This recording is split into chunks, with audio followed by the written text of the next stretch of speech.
The village of Dunsmuir was small, tucked deep between rolling hills and the thick, shadowed woods.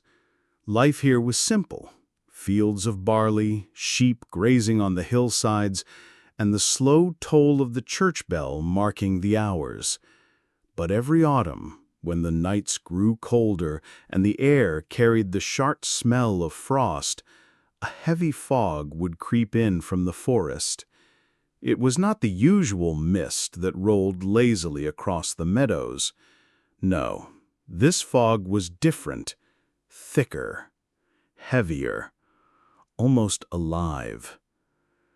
When the fog arrived, the villagers barred their doors, shuttered their windows, and whispered prayers by the fire. Children were forbidden to wander outside. Animals were herded into barns before dusk. It was as if the entire village was holding its breath. They called it the season of the Hollow Man. No one knew exactly when the legend began, but the elders swore it was older than the village itself. They spoke of a traveler who once came to Dunsmuir, a tall man, cloaked and hooded, who carried no pack, no staff, and spoke no words. He came walking through the fog one night, and when the villagers gathered to greet him, they discovered his face was not a face at all. Where his eyes should have been, there was only smooth, pale skin. Where a mouth should have moved, there was nothing but emptiness. The Hollow Man. And ever since, he returned. Always in the fog, always silent. He never knocked, never spoke, never even seemed to breathe. But when he came, someone vanished. Sometimes it was a farmer, sometimes a child, sometimes a weary traveler who had taken shelter in the village inn. The pattern was always the same. They were seen last at the edge of the mist, their eyes wide, their faces pale, and then gone. The villagers believed the Hollow Man could only take those who looked at him directly.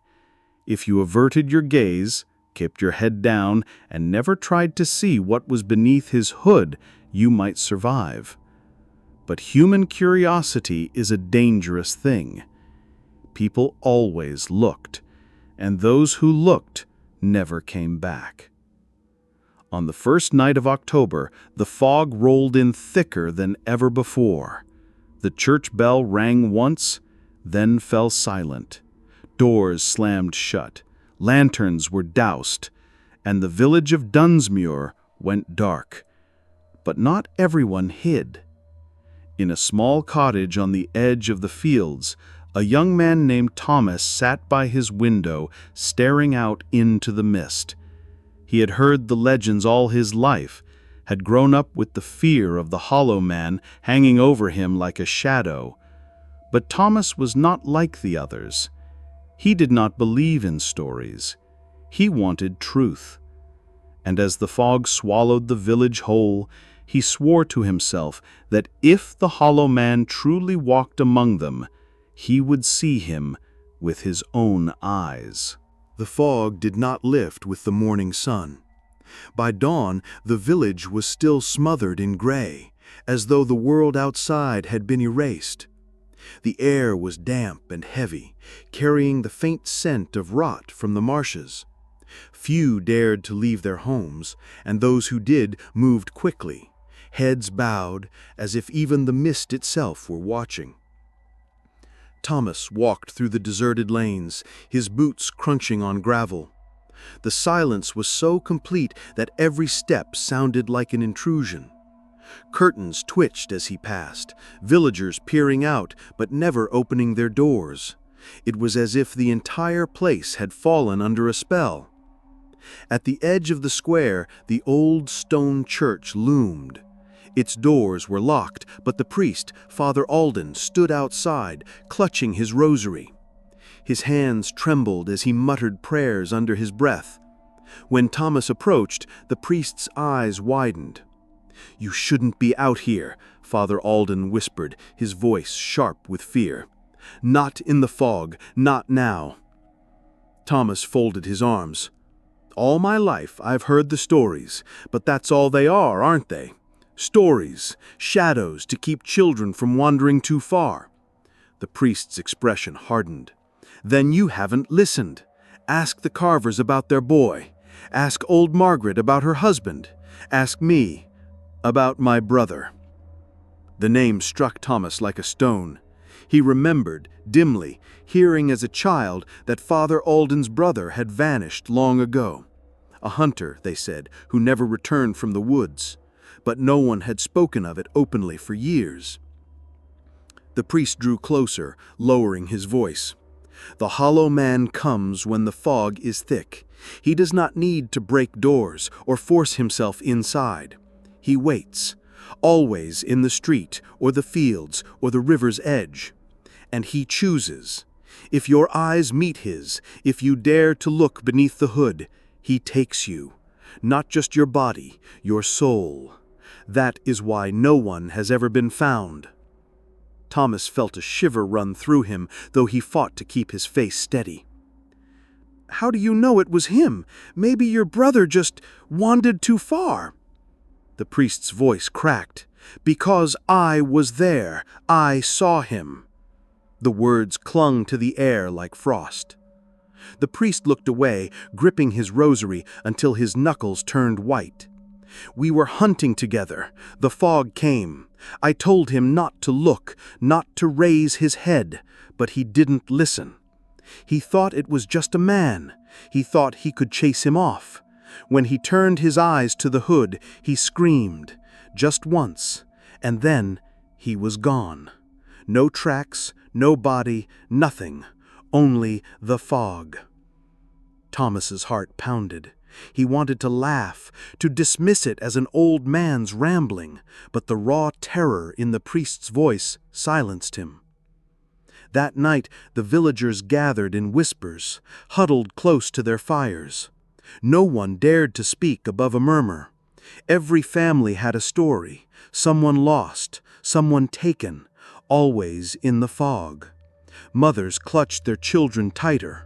Farmers stared at their barns as though expecting shadows to step out at any moment. Thomas listened, but he could not let go of his doubt. If this hollow man was real, then there had to be a way to understand him, to explain him. Legends did not walk through villages. Monsters were not real.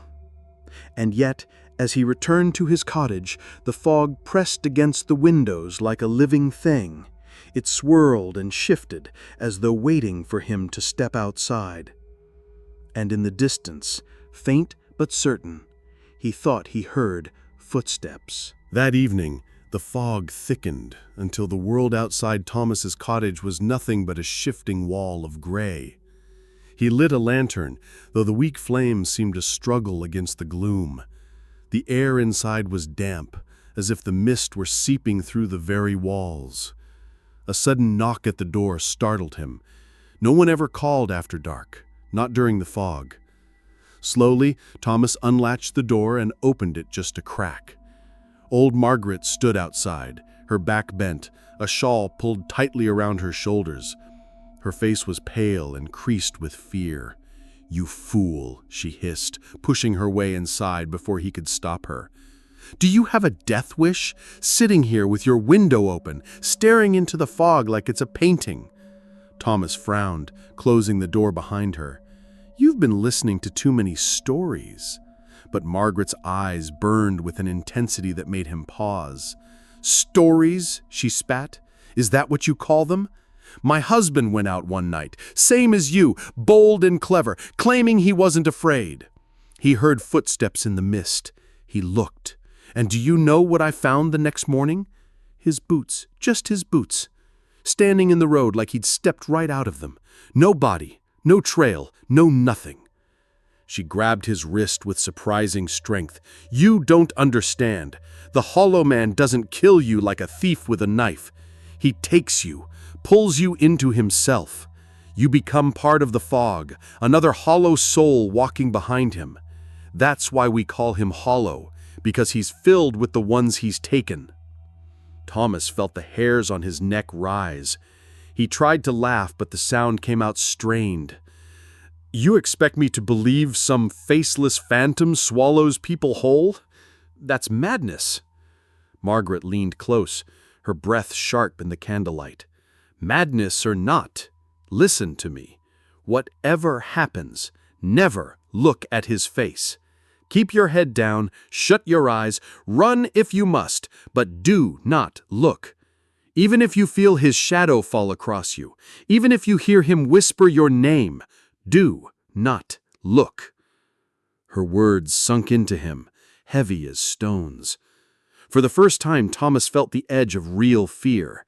The certainty in her voice, the desperation in her grip. It was not the babbling of a superstitious woman. It was the voice of someone who had lost everything. Before leaving, Margaret paused at the door, her eyes searching his face. "You're not the first to doubt, but doubt is what feeds him. Doubt is what makes you think you can break the rules. And that," she said softly, "is why he always comes for the curious ones first." She slipped into the fog, vanishing almost instantly, as though the mist had swallowed her whole. Thomas stood in silence, the lantern trembling in his hand. His curiosity burned brighter than his fear, but now it carried a dangerous weight. He wanted to see. He wanted to know. And yet Margaret's warning echoed in his mind like the toll of a distant bell. Do not look. The night was silent, save for the soft hiss of fog pressing against the windows. Thomas could not sleep. Margaret's warning echoed in his head, but so did his own restless hunger for truth. At last he gave in. He pulled on his coat, lit his lantern, and stepped outside. The village was gone, swallowed whole by the mist. Shapes of cottages barely showed through, their outlines ghostly and warped. The air was so thick it felt like wading through water. Each breath burned with the taste of damp earth and something else, something old, like the stale air of a sealed crypt. Thomas moved slowly down the path toward the square, lantern held high. The light stretched only a few feet before being swallowed by the gray. Every sound was muffled, but beneath the silence, he thought he heard it.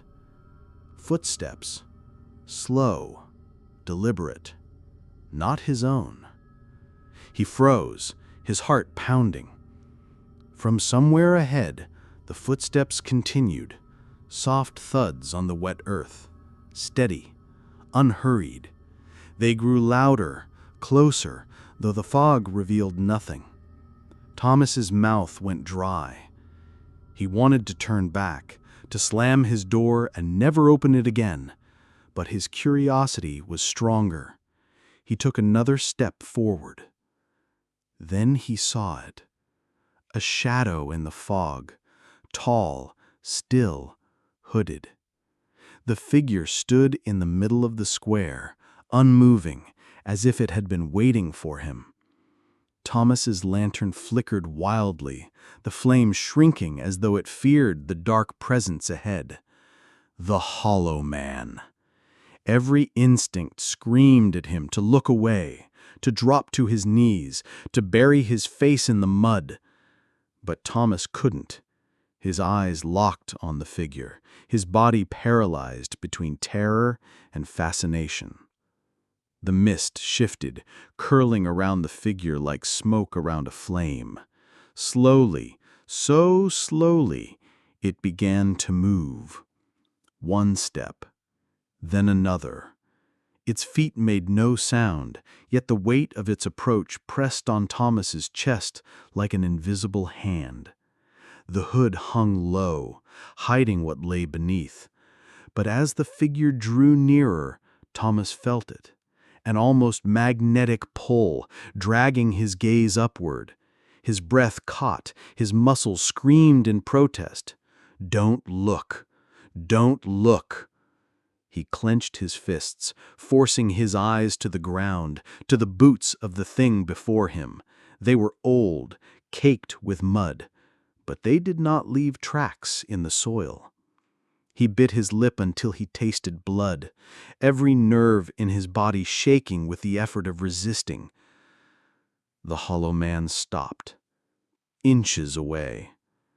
For a moment, the fog was utterly still. He could hear nothing but the frantic drum of his own heartbeat. Then a whisper. Soft. Familiar. Thomas? It was his mother's voice. The sound clawed at his chest, filling him with a desperate need to look up. He hadn't heard her voice since she died. The ache of loss surged through him like fire, and tears stung his eyes. Thomas, the voice breathed again, sweeter this time, coaxing, loving. His lantern sputtered and died. Darkness swallowed him whole. And Thomas knew, if he looked now, even for a second, there would be no turning back. The whisper clung to Thomas like a net, pulling at his mind, tugging at his soul. His mother's voice, warm, gentle, impossible, urged him to lift his eyes. His body trembled on the edge of surrender. But then, from somewhere in the fog, a sharp cry rang out. Thomas jerked his head toward the sound. It came from the other side of the square. A figure stumbled into view, a young boy, no older than 12, clutching a lantern. Its flickering glow lit his terrified face.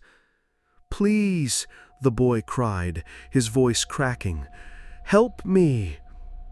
Thomas's stomach dropped. It was Jonah Carver, the blacksmith's son.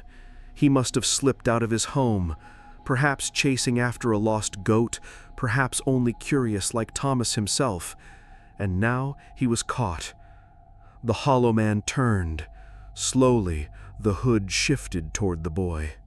The mist swirled tighter, as though the air itself was bending to his will. "Jonah, no!" Thomas shouted, his voice breaking the suffocating silence. "Don't look at him!" But Jonah's wide eyes were already fixed on the towering figure. The boy froze, his body stiff as stone. His lantern dropped, shattering on the cobblestones with a hiss. Glass scattered. The tiny flame sputtered and died, leaving only the unnatural glow of the fog. Jonah's mouth opened as if to scream, but no sound came. The hollow man raised one hand, long, pale fingers extending from the folds of his cloak. The mist writhed around them, coiling like snakes. And then Jonah was gone. No cry, no struggle, just gone. The space where he stood was empty, his small boots left behind, steaming faintly in the cold air. The silence that followed was unbearable. Thomas's knees gave way, and he collapsed against the stones, gasping for breath. His body shook with horror, with guilt. He had wanted proof, and now he had it. A child had paid the price for his stubborn curiosity. But even worse, Thomas knew the hollow man was not finished. Slowly, the hood turned back toward him. The whisper returned, stronger this time, layered voices echoing in unison. His mother, his father, his childhood friends, all calling his name. "Thomas! Thomas! Thomas!" He pressed his palms over his ears, sobbing, but the voices seeped through his skin, through his bones. And in that moment, he understood the truth of what Margaret had said. The hollow man was not hollow at all. He was filled with every soul he had ever taken. Thomas stumbled backward, his breath ragged, his heart hammering in his chest. The fog pressed close around him, thick and suffocating, alive with whispers. Dozens of voices tangled together, pleading, crying, laughing, screaming. Each one seemed to know his name. He turned to run, but the mist shifted, and suddenly the streets of Dunsmuir were gone. He was no longer in the square, no longer near his cottage. He stood in a vast expanse of white nothingness, the ground soft and endless beneath his feet, the air heavy and damp. The Hollow Man stood before him. For the first time, Thomas felt the weight of the figure's presence fully. It was not just a man, it was something older, deeper, like the fog itself had taken form. His hood hung low, hiding the absence of a face, yet Thomas could feel eyes on him, cold and hungry. "Why?" Thomas whispered, his voice shaking. "Why do you take them?" The voices answered together, a chorus that rattled his bones. "Because you look." The sound came from everywhere, inside his head, beneath his skin, echoing from the hollow of his chest. The fog thickened, and within it Thomas saw shapes moving, faces, dozens of them, their eyes wide with terror, mouths open in eternal screams. Jonah, Father Alden's brother, Margaret's husband, they drifted in and out of the mist like drowned souls, trapped forever. And then Thomas saw something worse. Himself. His own face, staring back at him from within the fog, pale and empty, eyes hollow. "No," he gasped, stumbling backward. I won't look." But the pull was unbearable. Slowly, against every ounce of his will, his gaze rose toward the hood. His body betrayed him, dragging his eyes upward, and he saw. What lay beneath was not emptiness, it was infinity, a void without end, a chasm of screaming faces pressed together, mouths stretching, eyes bleeding, all swallowed into a single endless darkness. It was the abyss itself, wearing the shape of a man. Thomas screamed as the void reached for him, pulling at his skin, his breath, his soul. His body dissolved into mist, unraveling like smoke. His voice joined the others, echoing in the endless chorus. By dawn, the fog lifted from Dunsmuir. The streets were silent. Jonah Carver's boots remained in the square, alongside another pair, muddy, worn, belonging to Thomas. The villagers knew at once. The Hollow Man had come, and he had taken too.